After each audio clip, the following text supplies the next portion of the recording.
Welcome back नाज़रीन। ज़बरदस्त में एक बार फिर खुशामदीद। और आमिर साहब और राबिया साहबा, हमारा सेगमेंट इसका नाम है कैथारसिस। तो बेगम साहब से शुरू करते हैं। ठीक मोहतरमा, एनी रिग्रेट इन लाइफ?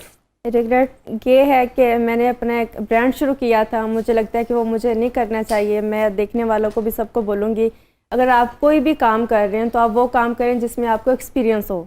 मुझे शौक था, मुझे एक्सपीरियंस नहीं था, तो हमने उसकी वजह से काफ़ी मार खाई। तो मुझे लगता है कि अगर आप कुछ करना चाहते हैं, पहले तो आप वो काम करें, बाकायदा खुद सीखें। जब आप खुद सीखेंगे तो आप किसी से करवा सकेंगे, वरना लोग आपको जो है ना वो कुछ आगे नहीं बढ़ने देंगे। तो नुकसान हुआ आपका माली? वो बहुत लॉस हुआ, और उसका मुझे है कि मैंने अपने खामद का काफ़ी जो है ना वो खर्चा। अच्छा, तकरीबन कितना नुकसान हुआ? काफ़ी हो गया था, करोड़ों में हो गया था। करोड़ों में हो गया था। तो क्या आपका उसके ऊपर रवैया था इब्तिदा में और फिर नुकसान होने के बाद? ऑब्वियसली बिजनेस था, प्रॉफिट की उम्मीद थी, तो लॉस का भी ऑब्वियसली। सर दबाते होंगे उस दौरान आप? सर दबा अपना? हाँ दबाते होंगे, दर्द हो जाता होगा। नहीं ऐसी बात नहीं है। I mean I know, I am business man for many years. मैं पता बिजनेस में हो जाता ऑब्वियसली हो जाता है। कि आपका मशवरा शामिल हाल नहीं था इनके उस वक्त? वो मशवरा मेरा basically she wanted to do her own venture. इनकी अपनी लीड थी उसके अंदर, लेकिन लीड इनकी अपनी थी। असिस्टेंट वैसे अगर ठीक होना तो बंदा नाकाम कभी नहीं।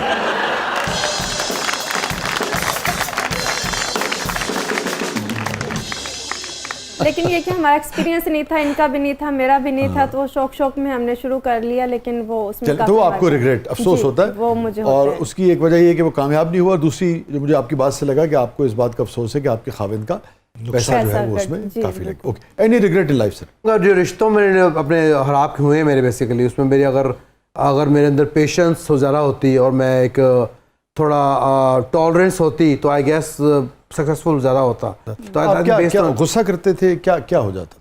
गुस्सा भी कह सकते हैं आप, ये टॉलरेंस से कहते हैं। आपको बर्दाश्त करना, किसी को स्पेस देना, सब इसके अंदर ही आती है कि आप किसी को स्पेस दे, ट्रस्ट करें। अच्छा। तो ह्यूमन नेचर हम लोग अक्सर समझते हैं कि I am on the right way basically. Specially जब आप लाइफ में सक्सेसफुल भी होते हो तो आपको लगता है कि जो आप सोच रहे हो ठीक है, लेकिन वो ऐसा नहीं होता। ज़रूरी नहीं है कि आप बहुत सक्सेसफुल हो तो सिर्फ आप ही सही सोच में जा रहे हो, कोई और बंदा भी आपको गाइड कर सकता है। सही होंगे। हाँ बिल्कुल, हर शोबे में सही होंगे। तो basically I think for you to become a better person, आपको टॉलरेंस बहुत ज़रूरी है। हर किसी की सुनना बहुत ज़रूरी है और उस पर अमल करना तो बात की बात है, लेकिन आप टॉलरेंस ज़रूरी है। मुझे शुरू से लेके अब तक ये लगा, आपने बार बार इसका जिक्र किया कि सब्र, बर्दाश्त और टॉलरेंस ना, तो जो भी रहे आपके रिश्ते उसमें आपका खुद ये कहना है कि इसकी कमी रही। कैसे फिर आपने ये रियलाइज़ किया कि अच्छा ये गलती थी? ये ग्रेजुअली आपने रियलाइज़ किया, ये रिश्ते ख़त्म होने के फ़ौरन बाद आपको एहसास? नहीं, ग्रेजुअली उम्र के जैसे जैसे मैं दीन सीखा, तो कुरान में तो कभी ये नहीं कहता कि आपने सबर सिर्फ गुस्से के आदमी करना है। सबर के बहुत सारे और आदमी हैं। तो आप बार बार कहते हैं गुस्सा करते, तो ऐसा नहीं कि वो बहुत गुस्सा करता था, मैं ये बहुत जज्बाती हो जाता था, हल्क बच जाता था, ऐसा कुछ नहीं है। एक आपको जनरल स्टैंस में आप किस तरह मैटर को लेकर चलते हैं, I think that's very important for us to learn. तो वो जो इंसान विद टाइम सीखता है। कोई गिल्ट ज़िंदगी में जिस पे कॉन्शियस ज़मीर मलामत करता रहता हो कि भाई आमिर खान साहब ये मुझसे ज़िंदगी में यार गलत हुआ था? बच्चों को लेके ये सोचा आता है कि जब बच्चों की परवरिश और बेहतर कर पाते हैं हम बेसिकली, अगर इफ वी गो बैक, ये जो आपके मौजूदा बच्चे, जो मौजूदा बच्चे भी हैं और जो बाकी भी हैं, टोटल कितनी? टोटल 6 बच्चे हैं मेरे, 4 इनके साथ, 4 अहलिया से और 2 और हैं। तो वही अक्सर होता है कि शायद अगर ज़्यादा टाइम दे पाते और उसको बेटर किया जाता, if we can go back in time, तो उसको बेटर किया जाता। तो उसके अलावा ऐसा गिल्ट नहीं है, लेकिन ऑब्वियसली बच्चों में गिल्ट थोड़ी रह जाती है कि आप थोड़ा और टाइम देते तो बच्चे और बेटर हो जाते। और आप समझते हैं उस अलहदगी के असरात औलाद पे भी पड़े? डेफिनेटली फ़र्क पड़ता है। फैमिली ऑब्वियसली बच्चों को जब दोनों पेरेंट्स इकट्ठे नहीं मिलते, और ज़रूरी नहीं है कि दोनों पेरेंट्स इकट्ठे ही अच्छा है, दोनों पेरेंट्स का इकट्ठा प्यार मोहब्बत से रहना अच्छा है। सिर्फ दोनों पेरेंट्स अगर लड़ रहे हैं रोज़ और बदहलाकी हो रही है तो वो शायद और भी बुरा है। अच्छा। तो बेसिकली वो अगर दोनों अच्छे प्यार मोहब्बत से रह रहे हैं तभी बच्चे जो है ना सही तरह ग्रूम कर पाते हैं। हैप्पीएस्ट मोमेंट राबिया, जिस लम्हे ने आपको सबसे ज़्यादा खुशी दी हो ज़िंदगी में? खुशी मेरे बच्चे जब पैदा हुए मुझे खुशी हुई, मेरी बेटी पैदा हुई तो। लेकिन जब मेरा बेटा पैदा हुआ तो तब मुझे बहुत खुशी हुई, क्योंकि माशाल्लाह से पहले इनकी 2 बेटियां थी, फिर अल्लाह ने मुझे बेटी दी, तो 3 बेटियों के बाद बेटा पैदा हुआ था। तो तब मैं बहुत खुश थी। वो भी इसलिए खुश थी कि मेरे खामद को अच्छा, क्योंकि आपको पता है हम तो वैसे ऐसा फील नहीं करते, मुझे लगता है कि बेटियां बेटों से ज़्यादा आपका ख्याल करती हैं, लेकिन फिर भी एक माशरे में होता है। तो मुझे था कि अल्हम्दुलिल्लाह अल्लाह ने हमें बेटे से नवाजा है। तो मैंने तब ये तहैया किया था कि मैं अपने बेटे को हाफिज़ बनाऊंगी, और वो कैसे बनेगा ये मुझे बिल्कुल अंदाज़ा नहीं था फिर अल्लाह ने माशाल्लाह दूसरा बेटा दिया, मैंने फिर सोचा ये हाफिज़ बनेगा, फिर तीसरा दिया, फिर मैंने सोचा कि मेरे तीनों बच्चे हाफिज़ बनेंगे।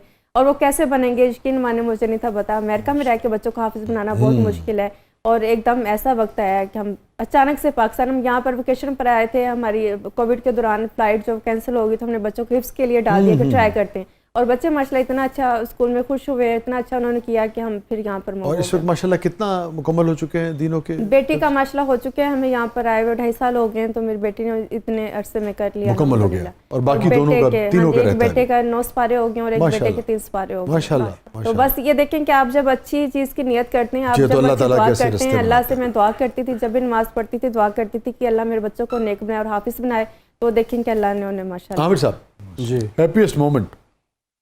हैप्पीएस्ट मोमेंट अभी मेरी बेटी की शादी हुई अमेरिका में।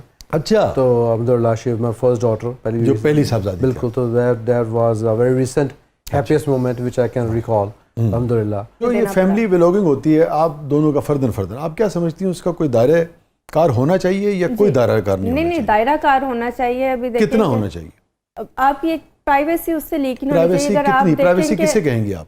प्राइवेसी मैं इसे कहूँगी, हम खाना खा रहे हैं इकट्ठे, ये तो प्राइवेसी नहीं, लेकिन ये कि अगर हम बेडरूम में हैं और एक दूसरे के साथ बैठे हुए और ये तरह चीजें हो रही हैं, वो एक प्राइवेसी है। उसे आप, अगर आपका बच्चा हो रहा है तो आप हॉस्पिटल कमरे में पहुंचेंगे, वो नहीं होना चाहिए। हमारी कई वीडियो में आपको नजर नहीं आया, मेरे माशाल्लाह से बच्चे भी हैं, वीडियोस भी हैं, मैंने कभी नहीं पोस्ट की कि लोग बड़ा लाइक करेंगे और शेयर करेंगे, मुझे पोस्ट करनी चाहिए, उससे बहुत फॉलोअर्स भी मिल सकते हैं। तो आप ये समझती हैं कि जो फैमिली व्लॉगिंग में खाना खाना और इस तरह की कुछ चीजें जो है बच्चों के साथ, मगर उस आप समझती हैं उसके अलावा जो है वो आपकी प्राइवेसी ब्रीच करने के मुतरादिफ है, ये आप समझती हैं? आपके नज़दीक ऑब्वियसली लिमिटेशंस के बाहर तो कोई काम भी ठीक नहीं है। अच्छा। तो लेकिन लिमिटेशंस सेट हैं, ऐसा नहीं कि हर चीज़ उसमें होती है। ये अपने कुकिंग शो कर रही होती है, अंदर अपना घर का सफाई दिखा रही होती हैं, बच्चों के साथ किस तरह मिल रही हैं। तो बेस्ड तो इसी तरह होता है कि ट्रैवल कर रहे हैं तो ट्रैवल व्लॉग हो जाता है कि हम यहाँ पे आए हुए हैं। तो बेसिकली मगर एक फैमिली कलेक्शन का ये कहना है कि बेडरूम वगैरह में जाना वो समझती है कि वो दुरुस्त नहीं है।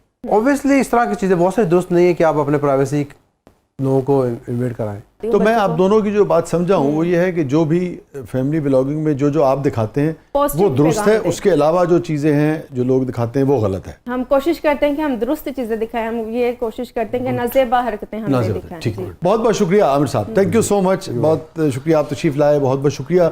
ये एक इंतहाई अहम मौजू है और ये जदीद ट्रेंड्स हैं माशरे में, इसके ख़िलाफ़ भी बहुत बात होती है।